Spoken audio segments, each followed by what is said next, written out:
আমরা গতকালও আমাদের প্রধান উপদেষ্টা অন্তর্বর্তীকালীন সরকারের প্রধান উপদেষ্টার কাছে আমরা জানিয়েছি যে খুব দ্রুততম সময়ের মধ্যে বিচার সংস্কার এবং নির্বাচনের রুটম্যাপ প্রকাশ করা। এই সার্বিক বিষয়গুলোতে আসলে জনগণের যে মতামত রয়েছে বা জনগণের যে প্রত্যাশা রয়েছে, জন আকাঙ্ক্ষা, সেগুলো জানার জন্যই আমরা এটা শুরু করেছি। আমরা চট্টগ্রাম দক্ষিণের মধ্য দিয়ে শুরু করেছি।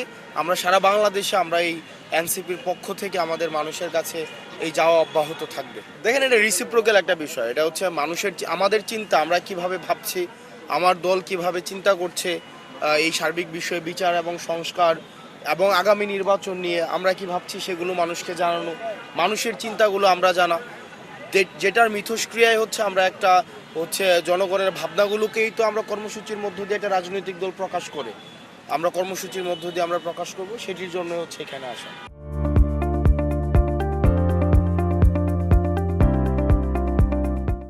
আমরা স্পষ্টভাবেই জানিয়েছি যে যে দুইজন উপদেষ্টার কথা তারা বলেছেন, তারা গণ অভ্যুত্থানের প্রতিনিধি হিসাবে তারা এই সরকারের প্রতিনিধিত্ব করছে।